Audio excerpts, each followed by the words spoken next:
Broadcasting live from the Hypercore in the Sub-Basement 27 Studios in Orlando, Florida. This is Doktor Faux, and it's time for the show. Yeah, can you feel it? Oh, man, TFTS Relay 05182020. Man, what a day. You know what I'm saying? Yeah. Thank you. Appreciate that.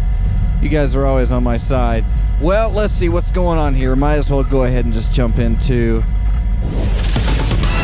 Cube News. As you know, things go on, and on the website there's stuff, and you can find all kinds of stuff. But new stuff coming. The phone holders are in. New stickers are coming. We still have the green Don't Think stickers, and we have some very special Don't Think stickers coming up. They were ordered just yesterday, actually, so I'm hoping to have them within the next 3 to 4 weeks, and looking at stuff like that. Also new is the Hypercube Zazzle merch bot. If you want pre-approved computer-generated print-on-demand goodies, well, boy howdy, you got it. Just go to hypercubego.com and check out the Zazzle store. We're gonna do a giveaway on the Zazzle store, and maybe we'll give a couple of people a chance to win something from the Zazzle store. Maybe tonight. I don't know if I'm feeling about it. If I feel nice. I'm not a nice guy. Right? What about these guys? Okay. That's nice enough. I'll take that. So yeah, check out hypercubego.com. There's also the new portal for anybody that's even remotely interested. That's why you're listening to this show. And for everybody else, yeah, you don't care. So head on over to the Hypercube portal. You can get there at hypercubego.com. Click the members area. And the Journeyman Resource Center wiki has now been constructed where you can vandalize all my attempts at doing anything productive. Moving on. We have stuff. We did stuff. We already got stuff. Next round of mail should be going out. We'll do the mail. Dr. Fox is behind on the mail. Big surprise. And Pease is not on the show tonight. And that's it for Cube News. That's it. Everything's out of the way. I have the rest of the show to do whatever I want. I'm thinking about playing that penis music remix of Time for the Show throughout the entire show. I won't even talk. I'll just sit here and I'll loop that crap for the next 2 hours. And go ahead. Find something else. I dare you. You won't. You'll come back. Is he still playing it? Yeah, it's still going. And I'll be here. I'll prove it. I'm on cam. I will take cam donations. If you want to hit up my e-girl profile, I will totally play Overwatch in my underwear with you for $500. For $1,000, I'll put my clothes back on. Oh. It's body shaming myself. Self-deprecating humor is out, everybody. It's not funny anymore. Hey, you know who else wants to drag their face across the pavement? Me. Good for you. That's all you're ever going to accomplish, is just trying to look worse than the person next to you. You know that guy? He's always there, sitting there by himself. In a group, came with other people, ends up sitting by himself. You're like, hey man, what's going on? And he's like, nothing. I'm like, yeah, I just went out mountain biking yesterday. I had a good time mountain biking. You ever go mountain biking? Last time I got on a mountain bike, it was when a bunch of guys dressed me up in spandex leotards and pushed me down the street on a tricycle into the back of a dump truck. And that's it. That's every conversation with that guy for the rest of the night. So just stop, you know? Nobody's going to be interested that things are going more difficult for you. That guy, just always making a scene. Or trying to make it look like he's not making a scene as the world crumbles around him. Now, it's not his fault. You know, the world is crumbling around him. There are individuals out there that just kind of attract that attention, that energy. And those negative forces constantly repel any effort given by that individual to try and get past the hardships in their lives. You know, it's kind of like you have a good streak, and then you just keep on having a good streak, and things are going really good, or at least okay for a pretty long amount of time, in a non-relative sense, and then boom, something bad happens. And then, just when you're starting to get over something bad happening, something else happens. So now you got that on your ears. You're like, man, I was just getting over that. A wheat thresher ran over my dog last week. I had to go to the grocery store and buy 50 loaves of bread just so I could get enough pieces to give him a somewhat decent burial. And now the whole area is all brown and muddy in my yard. You're just getting over that. And then all of a sudden, like a Winnebago slams into your grandmother. And you're like, now I have to hose off my driveway. And you just got, it seems that it has been a longer amount of time since you had a period of time where things were going well, and that things have now been going bad for a longer amount of time than you can even relate to the last time you had a good time. And so, getting through that second process, that's a time disillusionment. It's a distortion, a warp, if you will.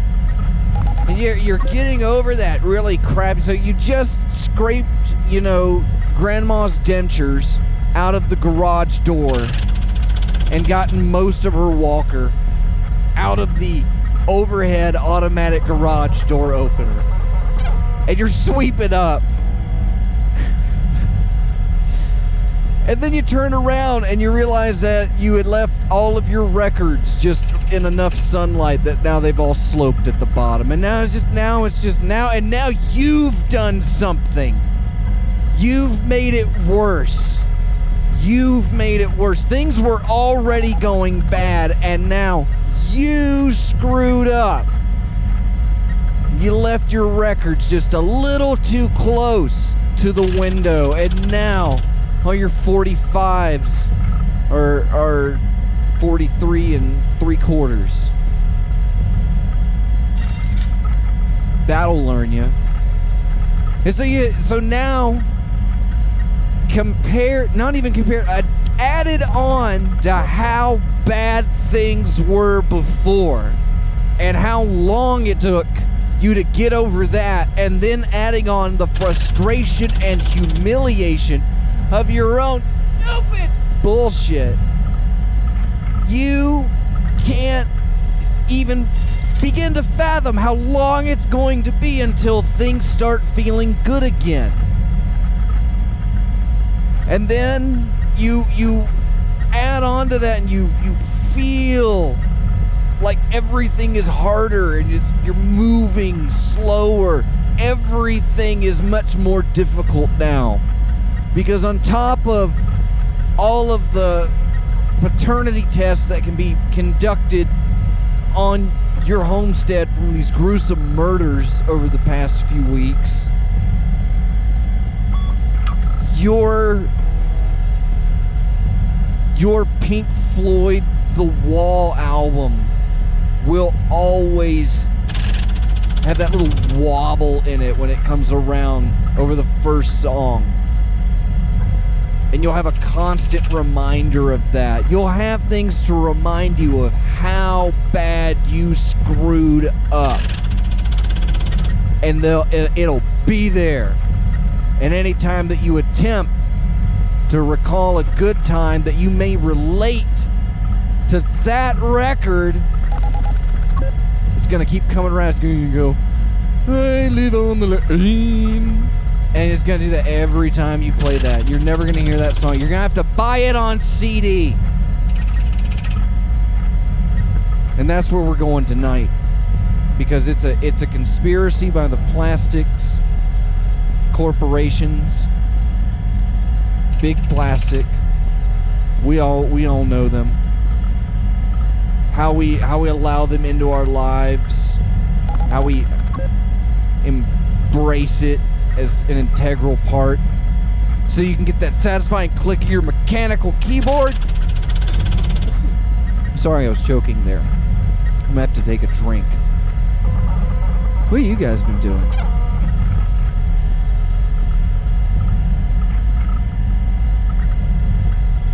I actually hid away from the Minecraft server this weekend. I got on for a little bit, but I've been looking in the Discord that you can get to at timefortheshow.com. Click the Discord button, and they've been tearing it up. They've been tearing it up. I was talking about giving away a copy of Minecraft. So what did I do today? I spent the day working on the prize wheel. Yeah, I got the video prize wheel. What do you think of that? Didn't expect that. Totally out of left field for Time for the Show. What's that? Some goofy doodad designed to generate interest and give away fabulous prizes.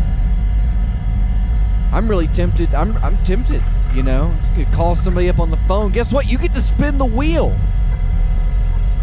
I was even looking for a way so that if you were in the Discord, you could see it. You could see the wheel spinning.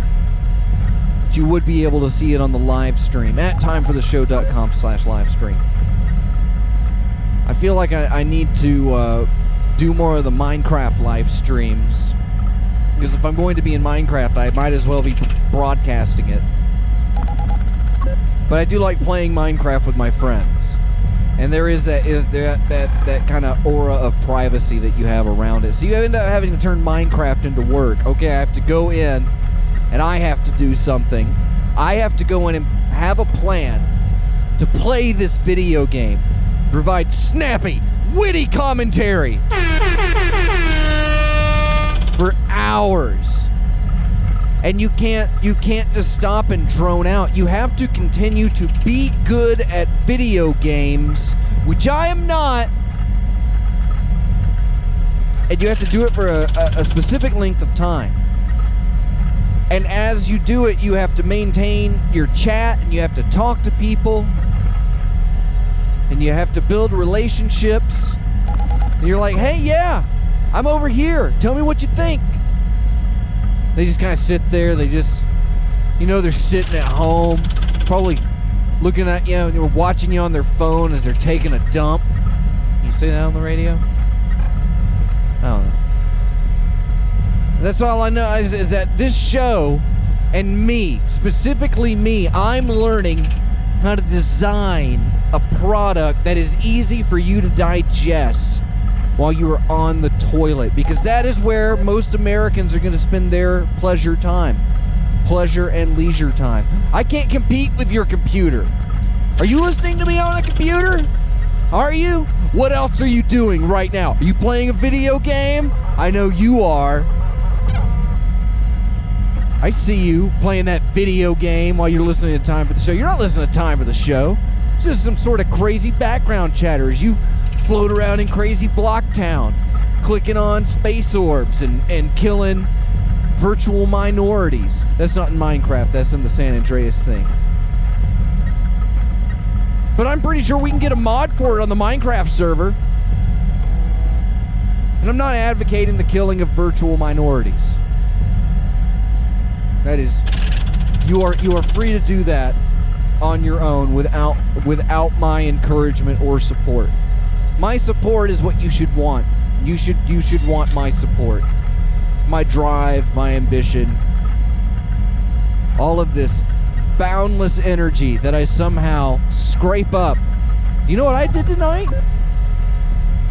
After I stayed up for the past 2 days learning how to install a wiki and configure it so it'll show my logo,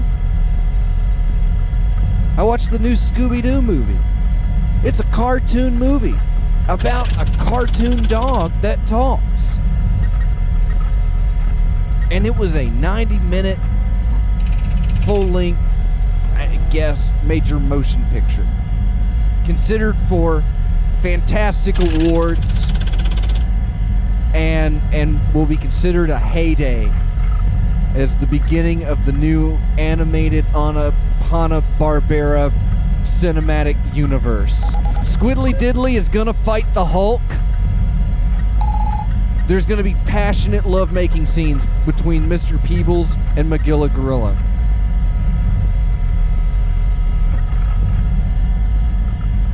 Nobody wants a Magilla Gorilla.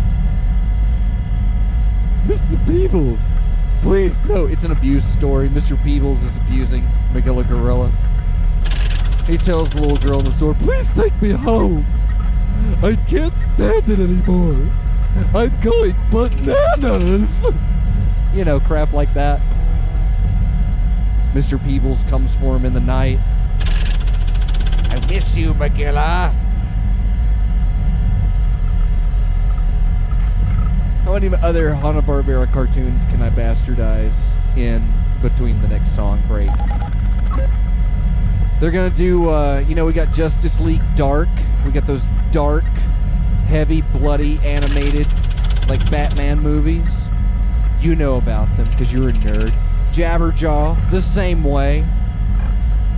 You know, it'll be nice because we won't have to have like all the extreme branding from like the 90s when everything was tearing up. But yeah, Jabberjaw will just be like, I don't know how you would bring it in. I mean, it's just because if you were going to make it extreme, you'd have to put like, you know, a shark brain in a shark body. And then, you end up having to give it like the brain of like Curly from the Three Stooges. I don't know. It seems like it'd have to be like some cloning experiment gone awry. Otherwise, it's just completely normal that there's a talking shark. Do you ever notice that? That everybody, whenever the band would play in any Hanna-Barbera cartoon, there's an animal there. And sometimes the animal plays an instrument. Jabberjaw played the drums. Squiddly Diddly played the 6-string bass. He has 6 arms and 6 arms to stand on that they referred to as legs when they weren't all legs. Right? I'm sure if he didn't play the bass, he's fit too. The 6-string bass. Everybody played an instrument. The cat from Josie and the Pussycat, Sebastian, you know, played the tambourine. Everybody had a band. Everyone went to space, and everyone had a band. Or things just, it didn't make sense. It made sense when Captain Caveman went to space. In Yogi's Space Races, you remember that Unga Bunga? When Captain Caveman went to space with Yogi Bear, and it was Yogi Bear's space cases, and they solved mysteries in space. And there was that one bear who was obviously Bobcat Goldthwait. Bobcat Goldthwait and Yogi Bear in space, chasing down Dick Dastardly. Dick Dastardly. Take 2. Dick Dastardly. He was in the movie. It really was a movie. They made a movie about it. About Scooby-Doo. They've made like 37 Scooby-Doo movies. There was a television series called Scooby-Doo Movies. It was called the New Scooby-Doo Movies. And for years I searched for the old ones. Where are the originals? And it was printed on the screen. New! And they could brand it. Coming up next, the new Scooby-Doo movies. Alright, well I can't miss this one. I know I can't have seen this one. They said it was new. It was Abbott and Costello. Again. My favorite Scooby-Doo movies is the one where John Waters shows up. And they have to push that ghost through that big wall of what looks like marshmallow fluff. That was weird. It was experimental time for animation. I applaud them. Right? Yeah, good job.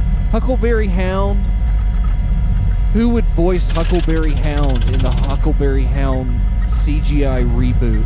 Probably Morgan Freeman. I would imagine that. That or Samuel L. Jackson. I've always loved him. He gets the job because of his name. That was good planning on the part of his parents. Samuel L. Jackson. Samuel L. Jackson. Samuel L. Jackson. It's like Samuel LL Cool J, which stands for Jackson. So, Rodney, Downey, Fisher, Kingston trio, Downey Jr., Samuel LL Cool J for Jinko Jackson.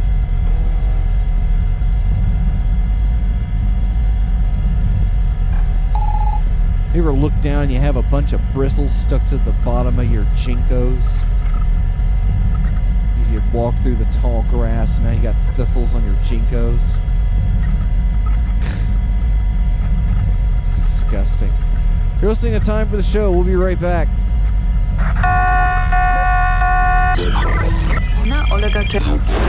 You're listening to Time for the Show, broadcast live on freethinkradio.com.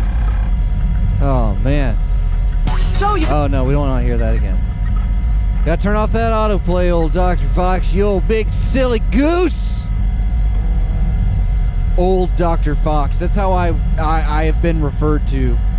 I can take the crazy part, crazy old Dr. Fox, but old Dr. Fox is referred to as some sort of, I'm sure it wasn't Caller 23's specific wording, it was just algorithmically generated that Dr. Fox is old.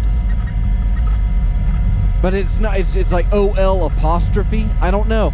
I wish I could listen to the segment again of Caller 23's show to hear what his show said about me, but you know, it's you can't do that. You gotta listen to it. You gotta listen to the show. But I think he said, like, if you wanna, you can listen to Free Think Radio, and all of the Getting to Show You segments are on there. So if I leave Free Think Radio on all the time, eventually I might catch the chance that I can hear what he said about me. But yeah, listen to WTF Did I Just Show on Sundays at 10 and at 1 a.m. There's no podcast. Woo! Gonna buy a big piece of swampland, and I'm gonna charge tickets to see the gas. That's what I'm gonna do. I've been reading up on the Skinwalker Ranch doodads. Man, I had stuff on these guys from last week. So if you haven't seen it, which you probably haven't because you're a discerning individual with good taste and self-respect, you haven't seen Secrets of Skinwalker Ranch, a television docudrama series mini theatrical event featuring raw footage of a scientific expedition into the desert. It's a specific desert. So here's, if you haven't seen the show, which again, you're not really missing anything. I don't know, you might not be, because you do kinda, if you're the kind of guy that likes watching people get hurt on YouTube, this might be the show for you. But you can just smell this show, and and the way that it's engineered. If you've ever seen the British version of Kitchen Nightmares versus the Fox version of Kitchen Nightmares, where the editing's different and there's the sting music and the hard cuts. So the guys that do Ancient Aliens have gone out into the desert, and there is a patch of farmland, pasture land in, I think it's Utah. I think it's Utah. I'd have to look because I'm not terribly versed in it. I don't have everything out. I've just got these bits and pieces on it. And throughout the years, there were rumors of spooky things going on. But back in, let me see here, where was that coming into it? So I've got my links set up. There is a real estate mogul named Robert Bigelow. You all know him as the owner of Budget Suites of America. Yeah, every time, yeah, think about it. That's where your money went. And he is the founder of Bigelow Aerospace. These guys are, it's another billionaires getting into space game. He's a real estate guy. Real down to earth, as you can tell. He's got, they were the ones that were pushing, back in 2006 and 2007, the ideas of these inflatable modules for space stations. And inflatable in the sense that, you know, that they'd unpack because of the vacuum of space. Something that would be essentially the size of a Humvee. A Hummer! would then unfold into a module that could then be connected. And, it's like some Kevlar, micro asteroid, space bullets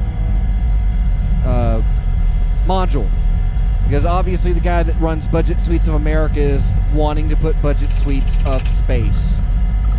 Obviously. That's the entire investment. So he can get people to pay him millions of dollars to suffocate in a marshmallow in the Earth's atmosphere. Just above. The last thing they pushed out was in like 2010. And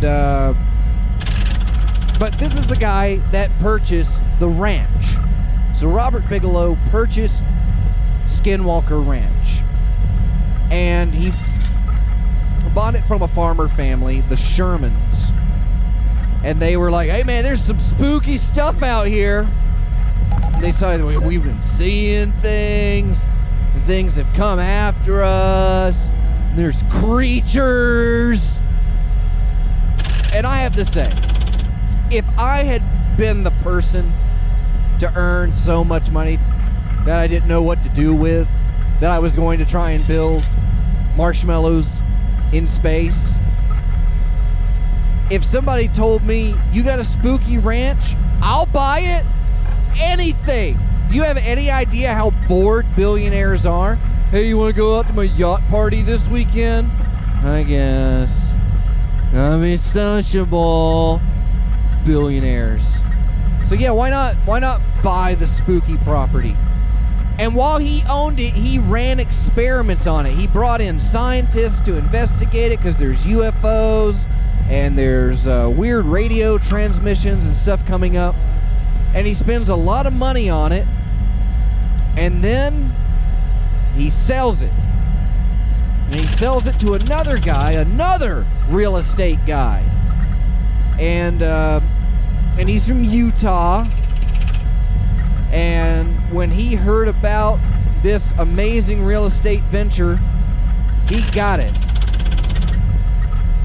So right now they're producing a documentary featuring a scientist, a JPL vetted scientist, I believe. He does Ancient Aliens. Yeah. And other shows like that. He wrote a book on like what to do or what to expect when aliens attack. And I believe parts of that were transcribed into like a History Channel docu-feature. Because it's information, it's educational. Lets you know. But I haven't seen that part yet. I've been looking for it. Paywalls. Gotta get through everything. You can't turn off your ad blocker. So it's been 5 or 6 episodes of this. And so as they've been going on at that, I kept looking into the other things. Recently, I think it was back in December, and we talked about this last week, the Pentagon had released videos of UFOs. They had said, we got confirmation that the Pentagon has identified something, or it hasn't. I guess because it hasn't identified anything. We don't know what these are. And that's thanks to the guy from Blink-182. The Blink-182 doxed the Pentagon with videos of UFOs. Okay? The Pentagon said, okay, you got us. Those are real. Those are real videos of things doing weird things, and we don't know what they are. And that's where we stand on that. You got us, Blink-182. And those videos brought up, so I don't know where the connection was. I'd have to look again. But there were similar videos that had been found and descriptions towards them that had been going towards the AATIP. No, AAWSA. What's the first one? Advanced Aerospace Threat Identification Program, initiated by then Senate Majority Leader Harry Reid as the Advanced Aerospace Weapon Systems Application Program. SWAP. I can get that one down. SWAP. Okay. To study unexplained aerial phenomena. Yup. At the urging of Reed's friend, Nevada billionaire and governmental contractor Robert Bigelow, and with support from the late senators Ted Stevens, tubes, and Daniel Inouye of Hawaii. The program began in the DIA in 2007, and after 5 years with a budget of $22 million spread out over 5 years. So I'm not going to even bother doing the math on it. $22 million spread over 5 years at the insistence of Robert Bigelow. This guy has said he's seen things, but he doesn't really share a lot of the things that he's saying that he's seen. I don't know if he said he saw a UFO, but there were stories that I was reading earlier today, and they're great. And it's supposedly it was a firefight between Bigelow security forces and alien, and we'll use that with air quotes, or no, we'll put an asterisk on it so we can make sure that you denote that it's not necessarily it's space alien. It's an interdimensional demon, maybe. So alien, for it is foreign to us, in our lands, our homelands. They shot each other, and so there's stories, and that's on. I believe the guy who runs a blog on Skinwalker Ranch, because he lives around the corner, and he runs a blog, and I think he's in a documentary that you can get on Prime. Don't buy it. I'll watch it for you. I need a palate cleanser after Scoob.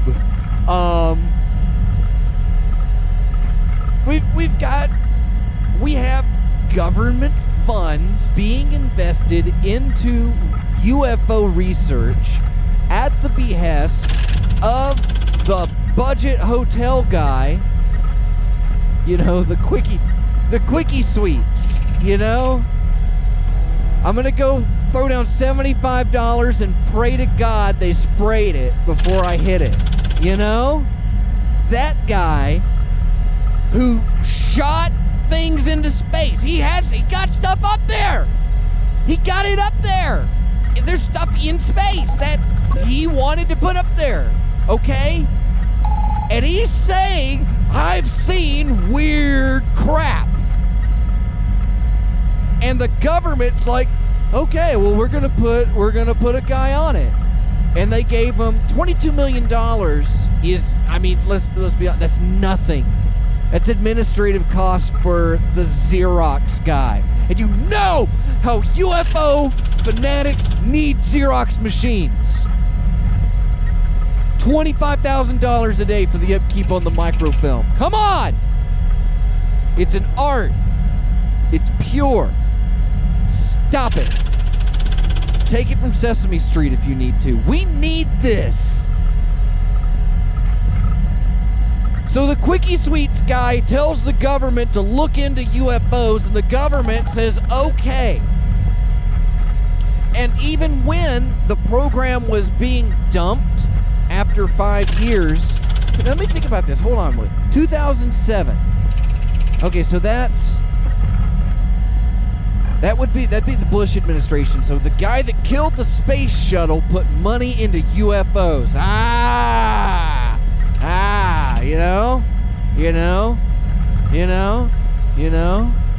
You see it. Shut up. So we've got that, and Obama kills it. 2012's coming up. We need money for poor people. We need. Can I do my Obama impression? I can't. Can you do an impression in blackface? I don't know how to do an Obama voice. I want to do like, Mr. Spacely. My Mr. Spacely voice will always be my Obama voice. But I don't want to do Mr. Spacely because my throat hurts. They put money into UFOs and they pull it out. Obama said, no, we don't need it anymore. We have to feed poor people.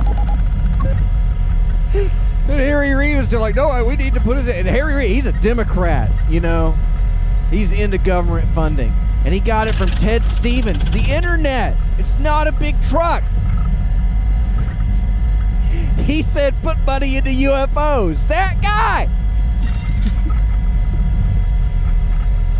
And for a little while, he owned a ranch. And there's rumors of his armed security forces and science personnel having a total half-life. They totally cosplayed Half-Life. In fact, this might be what it is. Half-Life is actually the docks on Skinwalker Ranch. Black Mesa is Skinwalker Ranch. And that's okay, because that means the Vortigaunts will be here soon, and we'll all get to sing songs of the Free Man. It's been out for 20 years. If you haven't played it, that's your damn fault. Okay, so now the new guys have the ranch.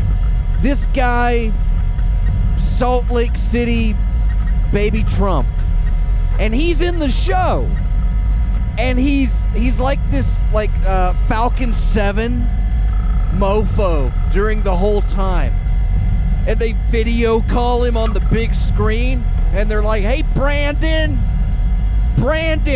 we were calling to check in with you. He comes in, it's good that you called to check in with me.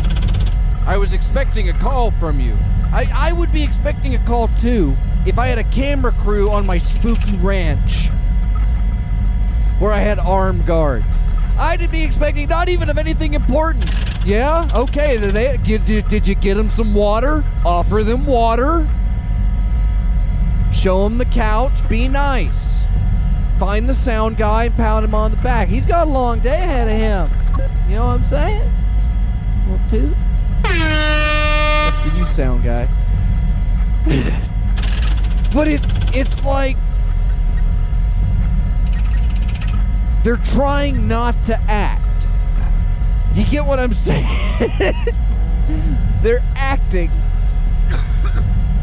poorly, but they're trying to make it realistic and believable. Because what they're doing is completely unrealistic and unbelievable. That they're going to go on a live UFO hunt on the spooky ranch. And the first episode gets in there. They have the scientist, Redneck Rockets is like his deal. Did I put his name down on here? Hold on. I didn't. Because he's not worth it. He comes on, they're like, hey, you're a scientist, we want you to do things. And he's like, well, okay, I'll see what I can do. And he's like, I'm skeptical. I don't know what to expect when we get out there, which is a good idea. If you just say that, no matter what you find, the most minute thing will be incredible. And he gets to the ranch, and he's meted by Dragon. I'm not kidding you. Dragon is he's a furry with a shotgun. This closet fascist is the head of security on Skinwalker Ranch. And they're greeting it. They fly his ass in on their private helicopter on like the Europa 9000. This is the big swinging dick in the sky, right? They fly him on. They say, we're going to have to go around the ridge because spooky shit happens when you fly over the ridge. It was okay. And they pray. They pray to God and Jesus above, protect us as we land this $250,000 black swinging dick in the sky down at Skinwalker Ranch. And they greet him with shotguns, and they're like, welcome. It's good to have you here. And there is like this weird kind of air because it's like the Upright Citizens Brigade gave like 1 day training to a security force. Like, guys legally allowed to just, I mean, I don't even know what the legality of it is in Utah. Can you open carry? Because that could be any town in Utah, really. Just guys walking around with shotguns, just cock. Don't have any coffee, though. That'd be bad for you. Mormons are supposed to be well stocked, right? They're supposed to have like a year's supply worth of food in their pantries in case of an epidemic or something like that. In case something like this happens. Makes me wonder how many more of them are loaded to the teeth, you know?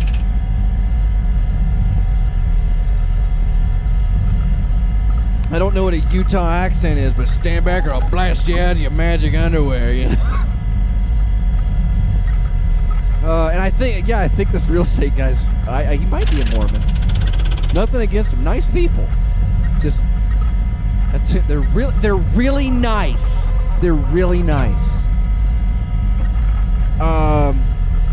They go in and Dragon introduces them. There's Satan. Satan is there.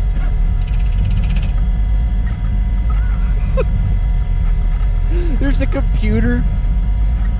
It's like an iPad hot glued to like some balsa wood. And it has like a there's like a seismograph on it, right? It's got like a needle bouncing up and down on the iPad. And they're like, this is Satan. Satan detects tremors in the ground. They have a command center with these giant TVs. It's really nice. I want one. Like my dream Hypercube studio, that would be like the green room to it. Just all these giant televisions and microscopes and crap like that. So they're obviously investing money. There's security cameras looking everywhere. And they start talking about things that they've seen. And guys on the team are like, I went to the hospital. I got sick and went to the hospital. I got too spooky.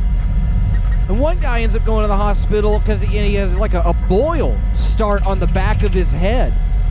And I don't know what they did. They cut his scalp open, or his scalp split. And when I first heard of that, I'm like, that sounds like it might be radiation poisoning. So it sounds like something that happens when you're exposed to that. So they start talking about it, and then there's like a dramatic reveal.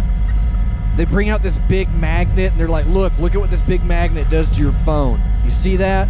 Okay, what happens to your phone with this big magnet happens all over the place. And as they go around, their batteries on their phones drop down. It shows buttons getting pressed. I mean, they could show a video, you know. You could easily just play a full screen video on your phone and then get reactions to it and stuff like that. That'd be super easy to do. But they're claiming it's happening, that their batteries are going down. They go exploring, and they go in a hole, and a guy comes out and is like, I don't feel good. And he goes, it's the redneck scientist guy, Jim Bob. Jim Bob gets sick, and they take him back and say, see, what'd we tell you? Pretty spooky, huh? And he's like, yeah, that was pretty crazy. So they go back out that night, and they have infrared cameras looking over the areas where they got spooked. And they pick up all this interference, and it looks like there's a spotlight coming out of the mountain, and like an aurora borealis, and this glow. And you can't see it with the naked eye, but you can see it on the screen, picking it up, which is interesting, because if you had an infrared light set up behind the mountain or something like that, the cameras should be able to see it. So unless they've got stuff positioned really well, and this is dramatizations and stuff like that, it's hard for me to determine what's real and what can be fake. I mean, instantly when you meet fucking Dragon, you can see that this is going. It opened, there's like, the first episode opens with like, this season. And I'm like, Christ, they're gonna try and draw this out as long as possible. And for the past couple of weeks, they've gone around the ranch. And the first guy that got the tumor on his head, he ends up getting another one. They end up taking him off to the hospital. And then they start uncovering holes. And they start getting blasted with radiation burns. And that's what's kind of crazy about it. They've got rad meters on them. They've got their pit boys. They're decked out. They're taking all this safety gear with them that they're not using. There's a guy comes up, they're like, they've gone over the place with sound penetrating radar, and it seems that there's something under the ground. They were really big to talk about that. It was big and football shaped, but we'll see. We'll see. It's not out yet. We're teasing. At Skinwalker Ranch. A bunch of dudes out at Skinwalker Ranch. But a guy comes up to, Jim Bob goes to open the hatch. And a guy comes up to him like, hey, I wouldn't do that. Never mind. And he opens it. And he ends up, he's like, I don't feel so good. And then he ends up closing it. Then he goes to check his dose meter. And it's over 9,000. Like, damn, dude. You just got Hiroshima'd. And there's no ventilator mask. There's no safety glasses. Raw dogging into this thing. A guy got a tumor watching a television in a field. And he's gonna open a hatch at Spooky Ranch. And this is after they've shot rockets into the air. They've brought the cows in as biosensors. This is what you've been missing on Skinwalker Ranch. I'm catching you up. You don't need to see it. This is better. And they keep going back to Robert Bigelow owned this place for 20 years. And then he sold it. And he didn't tell anybody anything. And I'm thinking to myself, well, hold on now. You're saying that this guy himself, the owner, not just purportedly, he brought people there to do research. And okay, so it's a private company, they do research, they get what they need out of it, and they sell it. But if you did the slightest amount of research that a television show's gonna do, right? You would think that in the papers they would say, hey, by the way, it's radioactive! You could die here. We found it on our export. What investigation were they running? That they wouldn't detect radiation pouring out of the ground. And not be like, it should be reported to the county or something, right? Like, where's the state of Utah going, you know what? I hear that there's people, and on the other side of this mountain that they're on, this ridge, it's not a mountain, it's a ridge. On the other side is a high school. And there's a village nearby. And there's a TV show. The guys from Ancient Aliens are out in the desert next to a school, flipping over rocks and leaking radiation out into the area. They're doing it for fun. They bring a drone in and it goes down. I can't get the guy ends up, I'm not going to fly my $30,000 drone. They push it that it's a $30,000 drone, which I guess you would mean, I guess it's got a good radio on it and it's got a good battery on it. Good camera at least. And the drone wouldn't go up, and they have an area in the air over one of the cow fields that is creating interference on their radios and other devices. And on one episode, they claim to have caught a UFO. There's footage of something that it looks like something in the sky flying around. which would be pretty cool for a TV show. That's any cameraman's dream. You're out there and you're recording it doesn't matter what the hell it is. Martha Stewart is, showing you how to scrape Fanny, blondie brownie batter out of her butthole for the 900th time this season for the blog. And you look out the window and then you see the ghost of Michael Jackson raping Chuck E. Cheese. And you've got the camera. You got it. You got it. It's in focus. It's clear. It's nice. You got a good shot. The ghost of Michael Jackson raping Chuck E. Cheese. The smile on your face is not about what you're seeing. It's a satisfactory moment for you. Don't think. Enjoy it. Enjoy knowing that you got the footage. And so you're a cameraman out here in Spooky Town, and there's something flying around the sky. It's your job to get it. You're expected to get it. So they've got some interesting footage, I have to say. The next episode comes on tomorrow night, and I guess we're going to find out how many more people have tumors. But that's been my questions about it recently, was with it.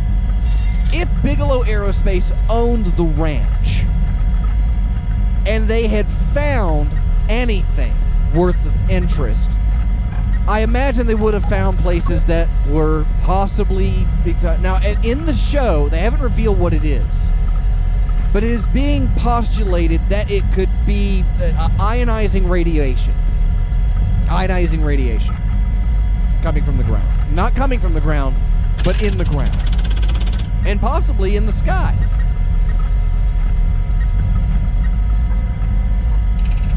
Cattle mutilations? Yeah. I didn't even bring that up. They will. Surgical cattle mutilations down the spine. Too precise for an animal. One thing they always go back to, the animal is drained of all of its blood.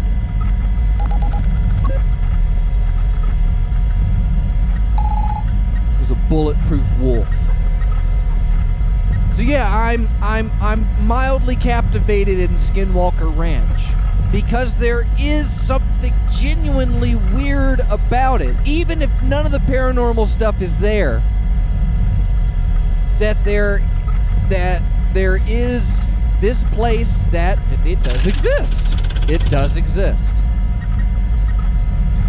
And unlike a place like a tourist trap like the Mystery Vortex or the Gravity Hole or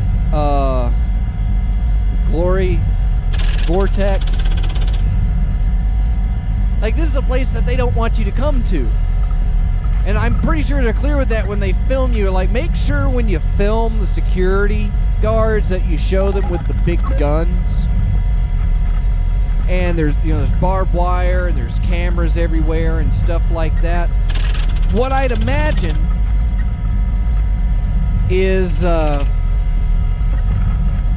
you would want to you want to the vanity plot.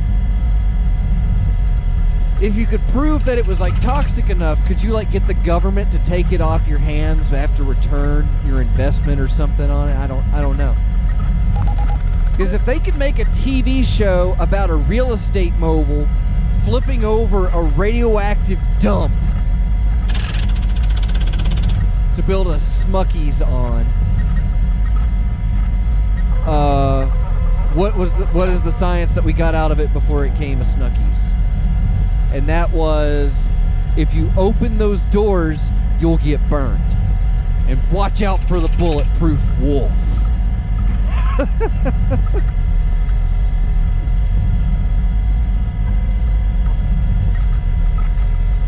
These guys, they're the ones with all the money. Every time you couldn't resist the urge to sneak into her bedroom, you got a budget suite. You put money in this man's pockets. You did this, America. I don't even know. Real second time for the show. We'll be right back.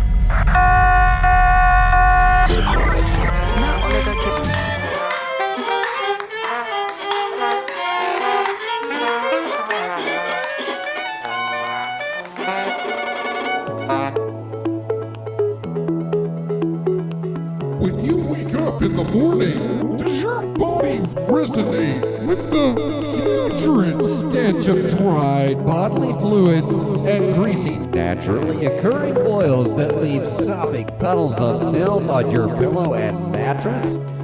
Then you may be one of a small group of people living with a condition known as stank ass.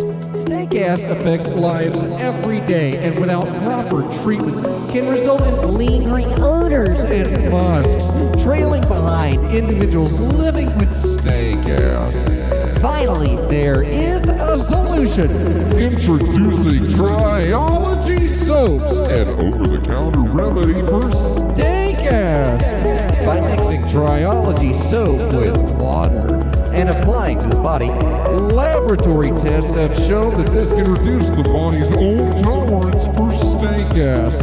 Unlike other soaps that just mask odors, Triology soap's glycerin-based slag-infused technology fights stank ass at its core. Triology soaps has also been shown to be effective at fighting off other organisms living on the body, and when combined with everyday hand washing, can be utilized to combat viruses like COVID-19, E. coli, and Batman fingers. Triology soaps also makes for a good personal lubricant. And with the patented Dobbs Bar Hygiene Kit, you can rest assured your extra time in the bathroom doesn't just leave you feeling relieved, but also refreshed. If you would like to learn more and try Triology soaps, visit TriologySoaps.com today. The only soaps approved by the Church of the Subgenius and appreciated by Yetis and Normals across the world. TriologySoaps.com. Use coupon code COVID-19 for 19% off bar soaps. Offer valid through 19% off all bar soaps on supply size discount. We will calculate checkout code valid until May 31st, 2020. And can be applied to all products that are on bar treatment bars or Triology soaps. TriologySoaps.com. Stupid.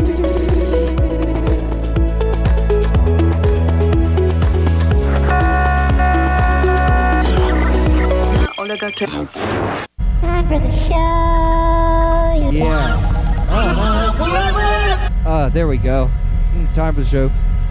That was trying to kind of good. Time for those juicy Patreon sound. I could get the cool medical music going. You like that medical royalty-free music that I didn't license? Shoutouts to Doktor Cosmac, Dr. Trench, Reverend Codeine, Scalpod, Reverend Calsoth, the Boss the X Nord, Caller 23, Hazel, the Windmills, YB Dalvis, Martha Arthur, Reverend Richard Negative, Agent Lloyd Long Dead, Reverend 80, Reverend Greenmo, Reverend Jitney for Curve, Vanessa Guru, Drew Katana 007. Thank you for your Patreon and PayPal supports. We really appreciate it in this time of need. Yeah. Keep sending your money. Patreon.com/hypercube. See, you guys got that. Listen to freethinkradio.com. There's other shows. Wednesday night there's a show. Thursday night there's a show. Friday night there's a show. Saturday night there's a show. I was doing a show on Saturday night. They're like, hey, there's a show coming up. I'm like, I didn't know. They're like, there's a show on Saturday night. And I'm like, okay. There's a show on Sunday night. There's nothing on Tuesday night. Why don't you do something about that, huh? I don't want it. I gotta do all this time for the show. Time for the show, written by Dr. Fox. Time for the show, hosted by Dr. Fox. Time for the show,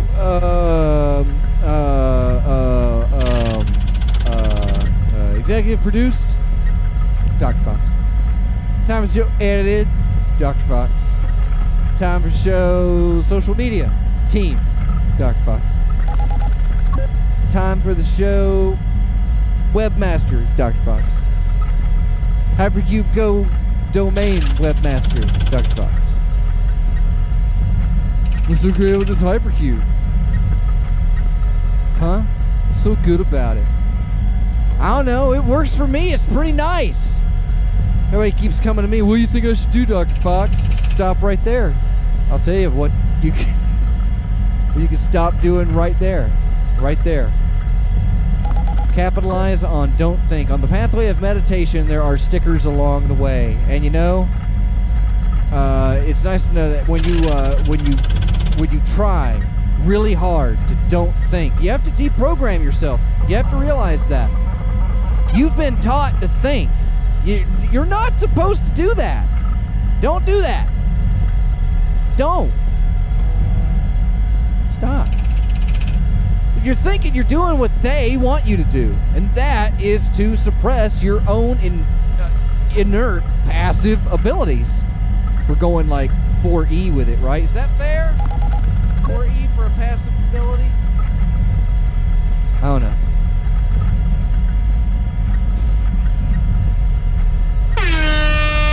I pushed that button to make myself feel better.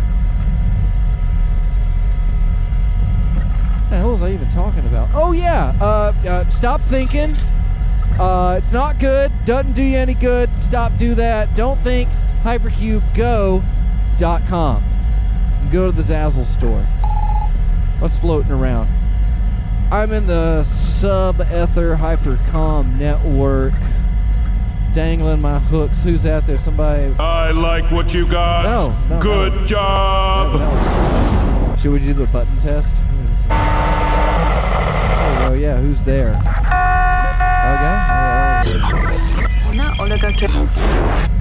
I think this one does the. That brings you back in. It's theming. Do you get it? How about Doktor Cosmac? You there, Doktor Cosmac? He probably went to bed with the bed song played. I've been playing that song a lot. It makes me sleepy. Sleepy peepees.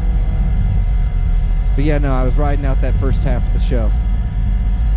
But yeah, that was notes from last week. Skinwalker Ranch.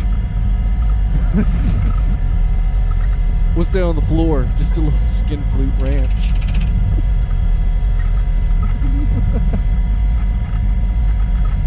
That's gross. Brandon Fugel. Oh my god, his name was Brandon. The man who owns Skinwalker Ranch is named Brandon. Brandon Fugel. You think that was what got him in the real estate business? Because he could rhyme it with frugal? Be frugal with Fugel. Fuggle. Every year in elementary school, the teacher going through the names, get them wrong, get all the kids' last name wrong on the first day. You know, Dr. Fox, that's so silly it must be true. That teachers are designed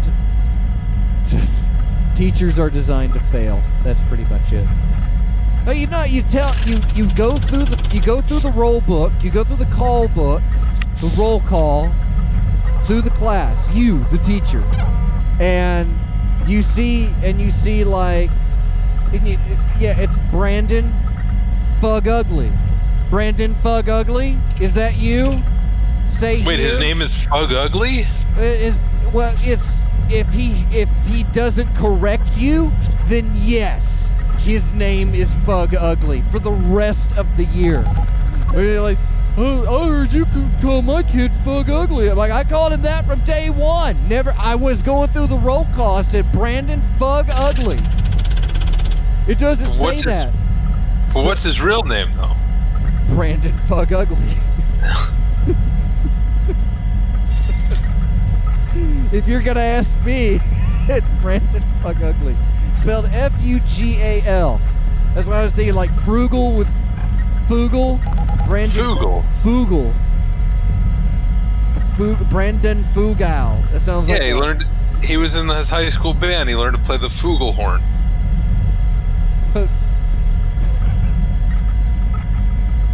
He could take karate, and they did that movie with him, Kung Fugel. And then he gets into real estate. Can you believe it?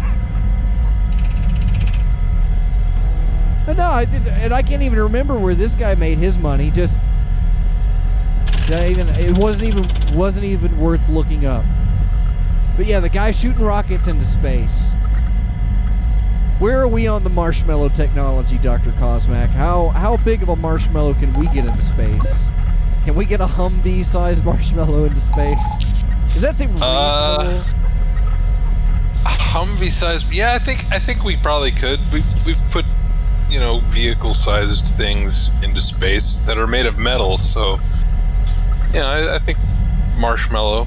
This would be about the same vehicle-sized density thing. Well, yeah, but it would start out that way. We'd send it off Humvee-sized. Hummer? Can we just call it a Hummer? Well, it would be a lot more efficient if we could just stuff a lot of those marshmallow bits in there, take all the water out. Well, if we send up a marshmallow the size of a Hummer, when it gets up into space and the space sucks the Hummer, the marshmallow will get bigger. And then we'll have an even bigger marshmallow. And then we'll marshmallow Hummer. Then Is this some sort of Is it a band? some insane marketing scheme dreamed up by GM's marketing department? It's the Michelin Man. The Michelin Man. Yeah, it's like they put a giant marshmallow Hummer into orbit, so that every night everyone has to see this thing floating across the sky. Aren't you ready for that? Aren't you ready for Burger King I'm so to put ready. a fucking Whopper in the sky? Every night you're gonna look up and you're gonna be like, and that covering the Big Dipper is the Whopper constellation. Chairface Chippendale, eat your heart out. At least Chairface Chippendale was trying to prove a point, What point was that he was the fucking bomb. Sure. He was. Well, I mean, that's advertising, right? It's good. It's yeah. Carve your name on the moon. I haven't seen a better supervillain plot than that. Period. Show me. It's pretty great as megalomaniacal villain plans go, because it really doesn't benefit him at all. It's of no benefit to Chairface. It's just to satisfy his own ego. Which is all the benefit to Chairface. Right, exactly. Speaks volumes about his character. Well, you'd be a stand-up guy too if people have been trying to sit on you your whole life.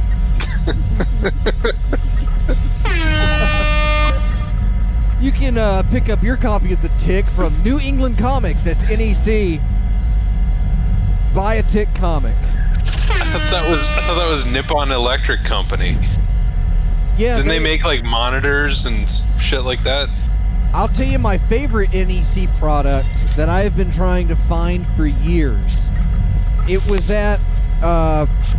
over at my friend's house, and he had the board game that had you rolled the marbles down, like it was like a plastic molded board game, and you'd roll the marbles. Monopoly, down, yeah, right. Like that. With the marbles. So that kid, remember? Well, he had a computer, and he had an NEC computer. What does the C stand for in NEC again? Capacitance? Yeah. So no, it stands for Nippon Electric Company. It was just like Japan Electric Company, Nippon Electric Company. Oh, I thought you were saying Nipple Electric. No, Company. not the Nipple. No, that's a different company. They make toys for adults. And the adults at heart. Yep. That's gross. Ugh. Especially the Japanese. I don't want to know what you mean by that. There was a program on the computer that came with like an NEC package, and I think I had it on my computer at home for a little while, but it did require a CD to run. Maybe at least to install it. I'm not sure, but I think to run it. And it was an interactive wizard. It was a computer wizard, and he would teach you how to use the computer. But it was. Did he have a pointy hat with stars on it? Yes, but he was. Okay, well that's how you know it's a genuine wizard. He was a not just some wizard. Cheap imitation. And he was a motion video wizard. And it wasn't CGI, it was a guy. It was a chroma keyed guy. and his name was Merlin, and he was in character. I'm Merlin. I live inside your computer. Oh, I love those old. I love when that little like 10-year period when like, or even like 5-year period really, when CD-ROM suddenly, all these makers of computer software realized they could stuff loads of really terrible video onto a CD and make an interactive thing with it. Well, it does. But actually, in the resolution that it's in, because at let's say you're at like 1024 768. We're talking like a big screen. No, they were nowhere near that. So if you that time it was like 320 by 240 video on a computer was considered high res. Well, yeah, exactly. For full mode. But so at a full screen desktop, that video at 160 320, he's a little guy on your taskbar, and so you don't really mind that it's a little video, and he so he's kind of like a Clippy kind of character, like he would character, and you can summon him, and he opens like a green screen door, and so he walks out of your wallpaper. He's like, "What are you doing? What do you want?" And you can bother him, and then you ask him. You don't. I don't know. I doubt there was any like speech input or anything. Well, you can bother him, but you really shouldn't. You shouldn't bother Merlin. You shouldn't bother the wizard. But he would give you these interactive full motion. Well, it's just bad manners for one thing, and for another thing, it's just generally bad advice to bother a wizard, because he'll probably wreak a deadly magical vengeance on you. That's where lawn gnomes came from, you know. One time, turn you into a frog or something. A bunch of gay frog. They were circus midgets. I know that's not the polite term now, but I'm just using the historical pseudonym for them. The circus midgets. They pissed off a wizard, and that is where lawn gnomes came from. Huh. Yeah. Every time you see a lawn gnome, that is a cursed circus midget. Yeah, Dr. Fox, it's interesting you mentioned that. Have you ever play any of those old full motion video games? They were kind of sort of like interactive movies that were popular at that time. In the early 1990s. Excuse me. I was familiar Mid-90s. with some of them. I knew that there were I knew that there were things like that were available. Most of the stuff that I had it was like the graphical adventures and stuff like that. And with sorry, I was turning up my volume. Well, I was just thinking to myself earlier that I remember the X-Files. You know the X-Files, the TV show. TV's The X-Files. That show had a computer game tie-in, I think, before they made a movie out of it. They made an interactive full-motion video game. And it would have to be a lot longer, or at least play a lot longer than a half-hour show, I imagine. Which technically contained appearances from Gillian Anderson and David Duchovny, technically, for a few minutes.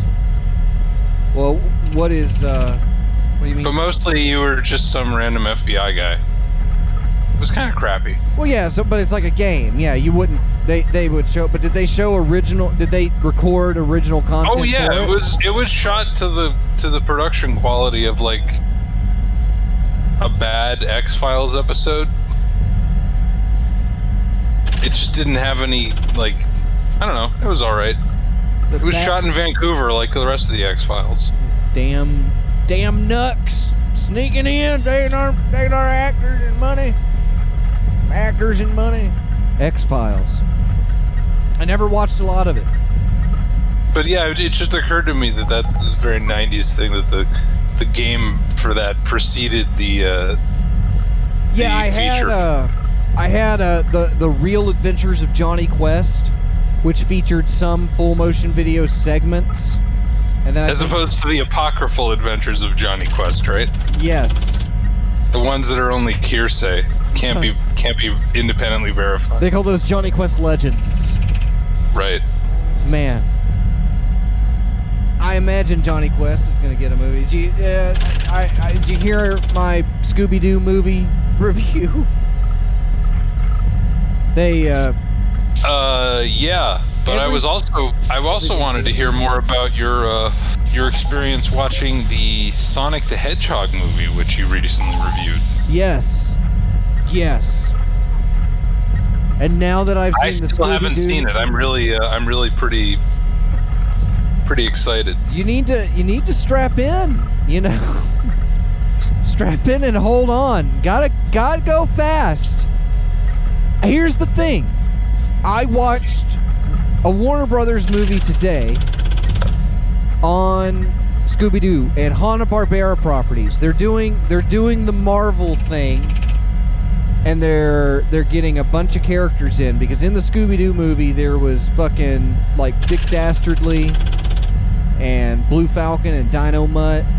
Yeah, I saw the trailer for that Scooby-Doo thing. I was kind of Sonic. Kind of weird.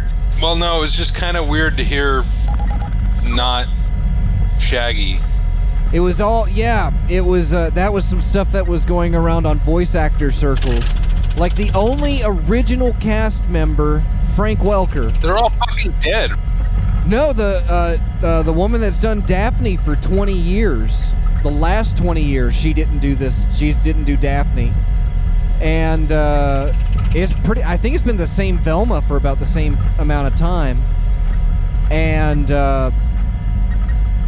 it was that they did a total reboot, and the voice, it was weird. It was weird. And it's going into what I talked about last week on Sonic the Hedgehog. Let's go back to this important conversation that we had. It wasn't a conversation. It was a monologue. Studios are starting to figure out how this works. And they Gee, it only took them 100 years. It only took them 100 years. And of course, they're catching up with the times, but they're still like 10 years behind, right? What we were expecting 10 years ago, they're only now starting to pick up on. So it's another one of these multi-universe dimensional cascade movies with crossovers and stuff. But this is all. Well, I mean, we already knew that all the Hanna-Barbera cartoons take place in the same universe, right, Dr. Fox? I mean, there was already the Jetsons meet the Flintstones, right? So if there's that, then why not, Yogi Bear meets whoever, Well, there was like Yogi's Ark. There's the one where Yogi rescued the spruce goose. Oh yeah, where he met Howard Hughes. And they both put tissue boxes in their picnic baskets. Yeah. It was a very touching moment, that. But yeah, they had like references to like Squiddly Diddly and stuff like that. So there is a Hanna-Barbera universe. And they're I'm telling you, they're going to make it so that all the Hanna-Barbera, I think this is already the case, though, that all the Hanna-Barbera shows, which were seemingly not related, maybe, are actually take place in the same universe. Well, because we already knew about the Jetsons and the Flintstones. Well, Dexter of Dexter's Laboratory, Is that a Hanna-Barbera cartoon? Yes, and it had references to other Hanna-Barbera. It was one of the last Hanna-Barbera cartoons. Johnny Bravo, Cow and Chicken, Dexter's Laboratory, I believe those are all Hanna-Barbera cartoons. Produced for Cartoon Network. Cow and Chicken was kind of, I don't know, kind of reminded me of another famous cartoon that had a very similar style. Yeah.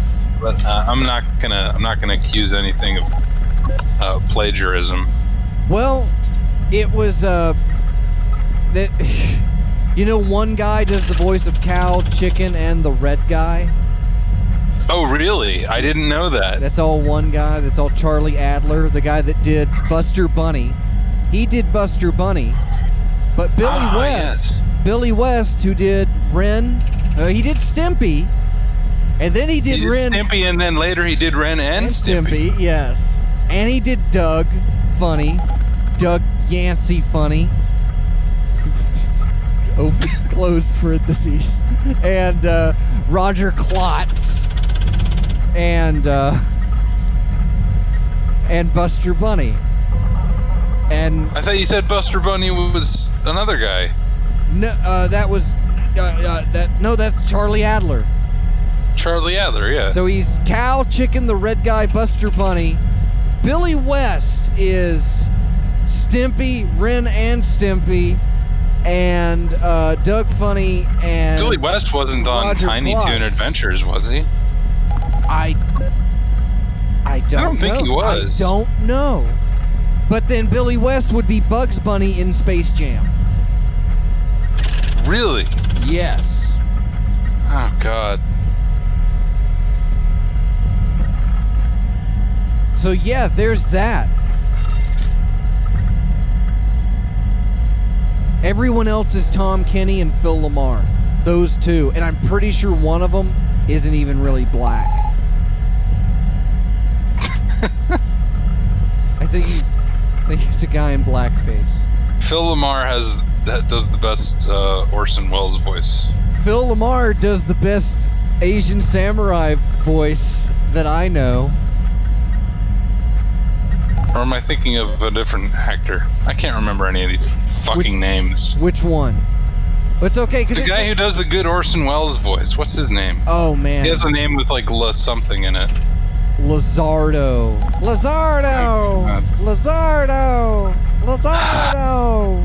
Cartoons. Yeah, too many cartoons. You haven't been watching cartoons, though. You've been watching, Ladies and gentlemen, this has been a public service announcement showing you what happens to your brain when you watch way too many fucking cartoons. Lizardo! I hate the Lizardos. You've been watching Don't let your children watch cartoons. Japanese videos featuring octopuses. Oh yeah, we've been watching a show called Kure Kure Takora, which is like an octopus, and it's all guys in rubber suits doing weird pantomime with and it seems like it should be a children's show, but there's a remarkably high level of violence. Pretty much every episode, somebody either whips out a samurai sword or a baseball bat or a machine gun. It's terrifying. People get mown down, chopped to bits. It's really terrifying, but pretty fun too. Yeah, we've been watching that on the Slack tube. Saturday mornings on the Slack tube. Every morning and every evening is Saturday morning on Slack tube. You hear what I'm saying? Yes, you too can rot your brain. Go Slack tube. It's easy. You just go there. It's a video entertainment miracle. Who knew? Who knew? I didn't know. How could I have known? I am but a man. A man Blah, blah, blah. dipped in butter. Oh yeah, new segment. What's the new segment button? Pick a number 1 through 9. I What happened to what Pete? you got. Good What happened to job. Pease didn't Where's show Pease? up. Pease didn't want to do a show. Pease. Man, I hope he's okay, man.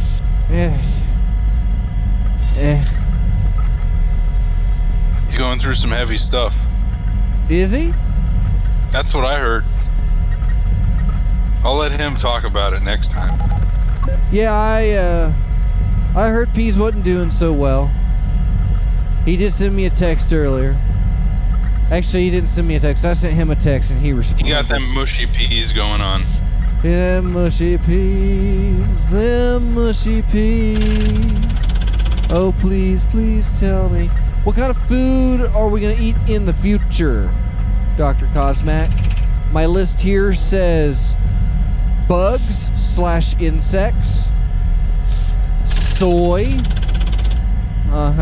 synth meat, pills,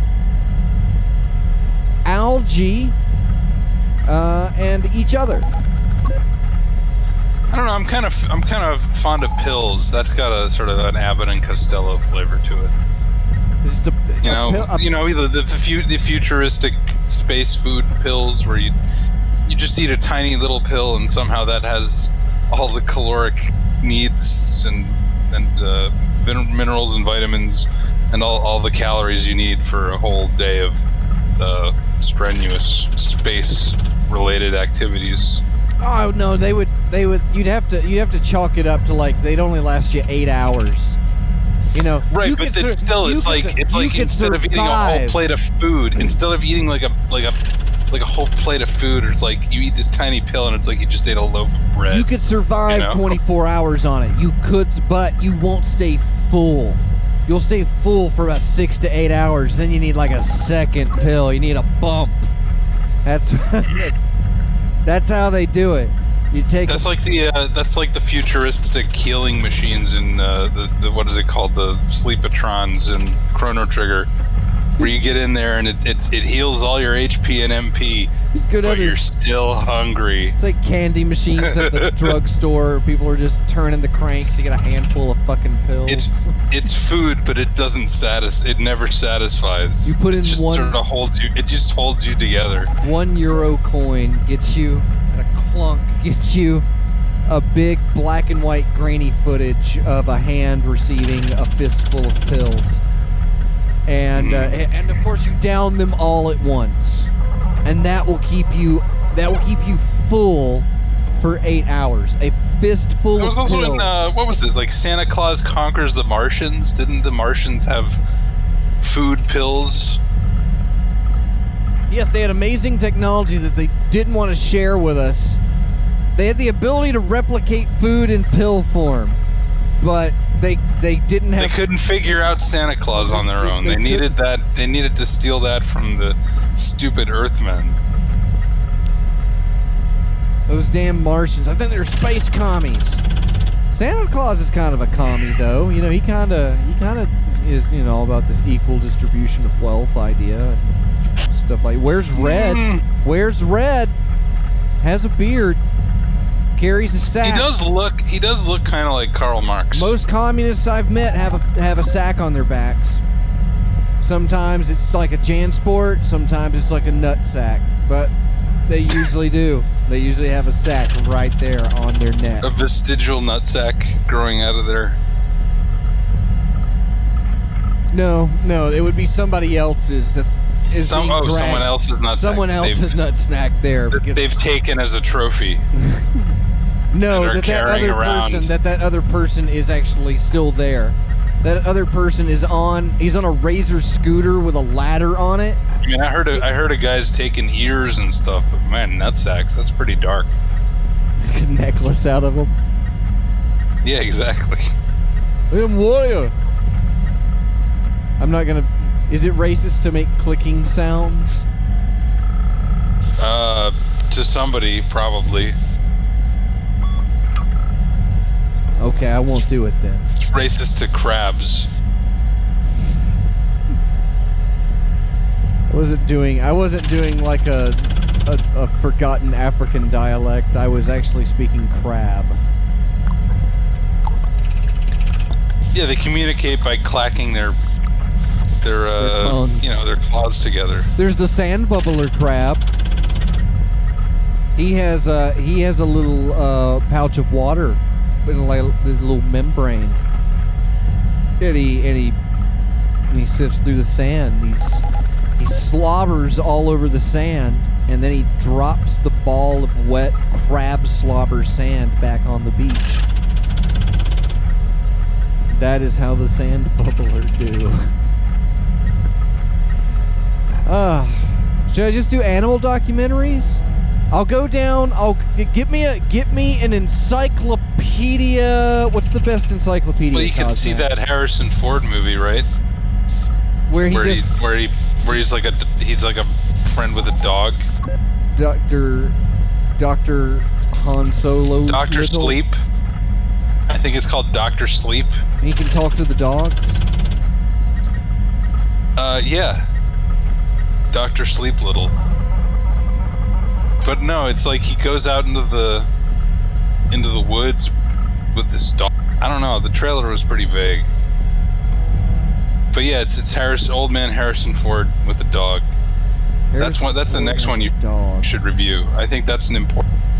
You know, and that sounds. I like that. You know, Clint Eastwood did the movie with the car, and Harrison Ford's gonna do the movie with the dog. I like that. Well, it shows that he's still got chops. He never wanted. If you can act opposite a dog,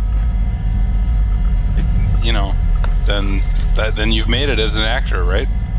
Isn't that how that works? If your co-star is an animal, like that bear that co-starred and you're like 80 years old, the CGI bear that co-starred with Hot Leo in that movie. Was it the Covenant? The CGI bear. I don't remember that. It was a buddy flick. What was that movie called? Leonardo DiCaprio is in the woods, and The Revenant. I guess. I don't know what the I didn't see it. But there's a bear.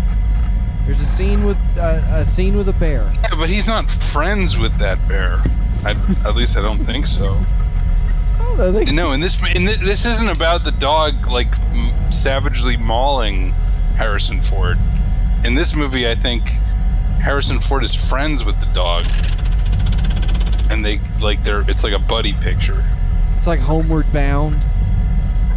Yeah, it's like Homeward Bound, except instead of being about a bunch of dogs, it has a dog and Harrison Ford. Which one of them do you think is going to get the porcupine quill stuck in their face? Oh, the comedy. This summer, here comes Harrison Ford like you've never seen him before. Cut to shot. It's called Call of the Wild, but is it based on the book Call of the Wild that like everybody had to read in high school or whatever? Jack London's The Call of the Wild? I don't know. It's not called Jack London's The Call of the Wild, which is like how they would name it nowadays, right? Yes. They always have to put like the name of like that recent movie based on an H.P. Lovecraft thing where it was like H.P. Lovecraft Color Out of Space. Yeah, here's a movie. They couldn't just call it The Color Out of Space. They had to give it a goofy title because it wasn't a direct adaptation. So they had we keep calling stuff Lovecraftian because when you get back to it, you know, the guy had an appreciation for like the spoopy stuff, which you can kind of get, but he was also kind of like a racist dick. He was also he kind of was. He kind of was a racist dick, and you can read that in some of his stories, or you could just read like his writings or what people said about him.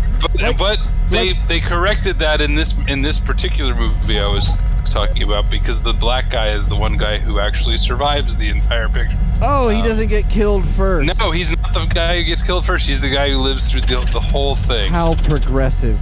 Yeah, it's very much. I'm sure it's because he's. Well, it had to do it. Otherwise people would say, "Yeah, but Lovecraft was a racist." Right, because it's like, yeah, but no, we had a black guy and he survived the whole movie.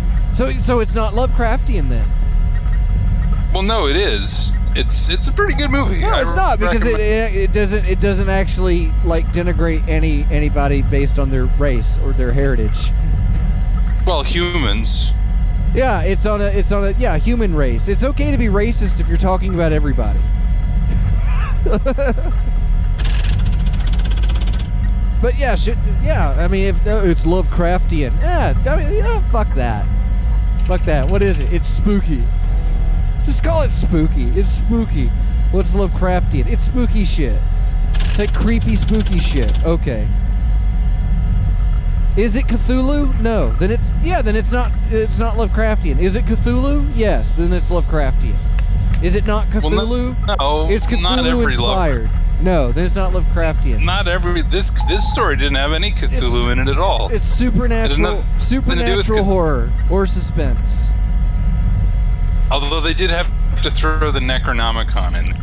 They always got to throw the Necronomicon into a Lovecraft movie. Rasputin's You dick can't not have is it. in a jar. Rasputin's dismembered dick is in a jar on Roman Polanski's boat, sitting underneath the real Mona Lisa.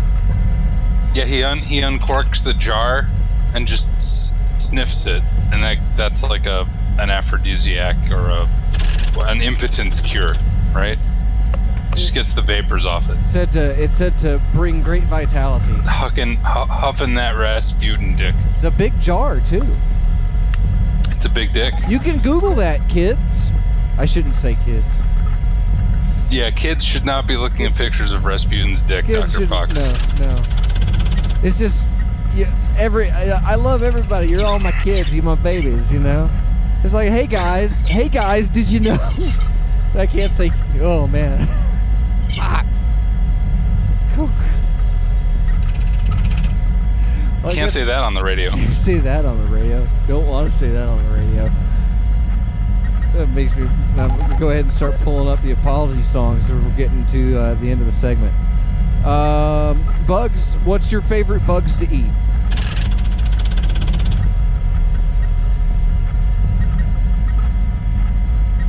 None of the above. None? What about insects? Nah. Do you know the difference between an insect and a true bug? I know there is one, but I really don't care. Oh man, I can't remember. I know the difference. I know like a spider's not an insect. I'm smart enough to know that, but I really am not. Spiders are not insects? Bugs are like a certain type of insect where they're like beetles and things are bugs, right? I don't know. Are arachnids not insects? No, they're arachnids. They're a different order. They have 8 legs and not 6. Well, bugs have 6. Right. So I was saying spiders aren't bugs. Bugs have 6 legs.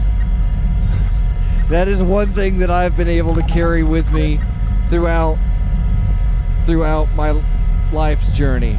That I can tell you. Congratulations. 4th grade science class. Bugs have 6 legs. True bugs have 6 legs. That's all I can tell you. That's all the effort of private schooling, all the effort of public schooling, private tutors, SAT prep, dropout prevention. Bugs have 6 legs, right? Now I'm going to put that on there. I don't know if I'm right or not, so I'm not. Just try to work it into your resume. Thinking that bugs have 6 legs. You know, just drop a hint that you're well educated. Hold on. Now, Scalpod says insects have 6 Job legs. interviews. That's not true. Yeah, it is. Insects have more than 6 legs. No, that's spiders, Dr. Fox. Okay, well, what about a millipede? Well, that's another thing. That's a different thing from bugs and spiders. I don't know what it's called, but it's a different thing. An arthropoda? It's whatever a millipede is. But one has 100 legs and one has 1 million. It has 1 million. Well, yeah. And 2 million knees. How many knees does a millipede have, Dr. Cosmac? Well, it depends what you mean by a knee. Where the leg would bend.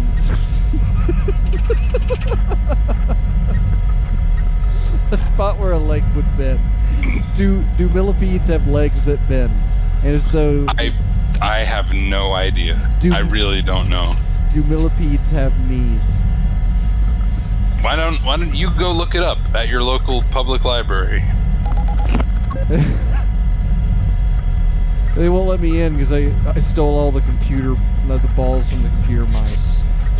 So with that, let's go ahead and get this thing going. I'm sorry I stole all the balls from the computer mice. I'm sorry about Rasputin's dick. I'm sorry I lost Is It a Band tonight. I did not expect that. I'm sorry. I'm sorry about not eating my pills. gonna eat our pills together. Pill friends. I'm sorry that I don't own swampland that I can sell tickets to so people can come see my swamp gas. If you would like to see my swamp gas, come to P.O. Box 4304, Winter Park, Florida 4304. Wait. Don't forget to send all of your stupid crap to 6428 Dobie Peak Drive, Las Vegas, Nevada 89108. 89108. That address again, 6428 Dobie Peak Drive, Las Vegas, Nevada 89108. Send stuff. Anything really, whatever. Yeah, just send stuff there. So sorry. Put a stamp on a shoe. Please accept. Put a stamp on a coconut. You can mail a coconut. You can mail a coconut to 6428 Dobie Peak Drive, Las Vegas, Nevada. I think you can mail a potato. Mail a potato I'm to sure you could. 6428 Dobie Peak Drive. I'm sorry about the potatoes. It makes Spuds. It's spuds for rugs. And that's short for rugrats. Help a nice, handsome rugrat send a spud. I'm sorry about that. I'm sorry we didn't. I'm sorry we didn't spin the wheel. Oh, well, he'll appreciate those potatoes. We didn't spin the wheel. What wheel? There's a wheel. I have a wheel. Well, where there's a wheel, there's a way, Dr. Fox. Hold on, But what wheel are you talking about? I will show you the wheel. And anybody else that wants to see the wheel, you come over to the Hypercube Discord and jump in the time for the showroom. And let me let me pull up the wheel. I totally forgot about this thing. I was getting ready to implement it in a future show, and I remember I was complaining about it. But while you're here, you might as well spin the wheel. But what does it do? The wheel is an interactive media video content delivery mainframe that utilizes vectorscopic results based on variable input. And to represent that, there's a wheel that spins. And on the wheel, there are prizes. There are prizes on the wheel. Who would have thought? There's even a wheel theme song. Maybe I just get that wheel music playing. Yeah, there we go. I don't know if you can see it, but there's the wheel. And we might as well go ahead and we should... Nope, can't see anything. Let's see here. Alright, Cosmac. Yeah, just like that. Spins the wheel. We're live. Okay, confirm and go live. Just watch my CPU crank the fuck down after this. Okay. So yeah, there's a wheel. It's got the little... It's the wheel of peas, everybody. Congratulations, you've made it. We've done it, everyone. Can you see the Dr. Cosmac? Can you see the wheel of peas? No, I can't. I just said I can't see anything. Okay, so it should be in the Discord. You'll have to go back over to like the chat. I don't know, but I'm attempting to try and live stream it. But there's a wheel. I can see it. It's thrilling to me. Okay. Well, I'm very happy for you, There's Dr. stuff on Fox. it, but I wish I could. You can see me on my video webcam, right? Yes. All right. Well, I should have a separate video stream going that has the wheel. I can see it. It's there in the chat. I can see it. It's a wheel. It's got Pease's face on it. It's got his head. It's got Pease's dancing severed head on the wheel. And on Sounds awful. On the wheel there are prizes. So, okay. I'll tell you what. I will. This is probably why we didn't do the wheel. This is why we didn't do it because we're not ready. Still need some technical. It's working for me. Working great for me. I can see the wheel, and there are prizes on it, and I think part of it is, so it's at least, all right, if you go to the live stream, it should be on the live stream. Timefortheshow.com. It's a very fine wheel indeed, but it could attain closer to perfection. Okay, so and now we can spin the wheel. And Dr. Cosmac, I'm going to press 1 to spin the wheel. I don't have my touch tone dialer handy. I left it in my other pants. There it goes. I can hear it clicking. The wheel is spinning. The wheel is spinning. It's still spinning. It's still going. Pease's severed head is still going. Get that fucking music started. Yeah, do it again. Yeah, the wheel's slow. It's slowing down. It's slowing down. I wonder what's gonna happen. And ta-da! You won a sticker pack, Dr. Cosmac. Look at that. Oh boy. It's that easy. Because I played, but you have to press 1 to accept your sticker pack. So just go ahead and press 1. Like I said, Dr. Fox, I don't have my pocket tone dial. I left it in my other. It timed out. That ended up spinning the wheel again. Well, Pease can go for another round. Pack. That's okay. I mean, I'm sure it's fun to watch. It's gone forever. I can't redeem it. I gotta print a receipt. Just look at it go. Bunch of and you say Pea's head is mounted on this wheel? Pea's severed head is dancing. And, unfortunately, you won absolutely nothing. So not only did you lose your sticker pack by not receiving your sticker pack on this round, you won nothing. And I guess that's the best way to do that. So yeah, that's the wheel. It's not. I'd like to quite apologize. A red snapper, but it's pretty good. I'd like to apologize for the wheel, but not this bitchin' wheel spinning song remix. The wheel of apologies. Well, thanks for swinging through, Dr. Cosmac. I'm going to wrap up time for the show, but I'll be chilling here. We'll see what's going on. As for the rest of you, subscribe at timefortheshow.com. You've been listening to Time for the Show, production of hypercubego.com, live on freethinkradio.com. Subscribe to Time for the Show at timefortheshow.com. You can listen to it on things. They're going to change. Bye. Crank that fucking penis music.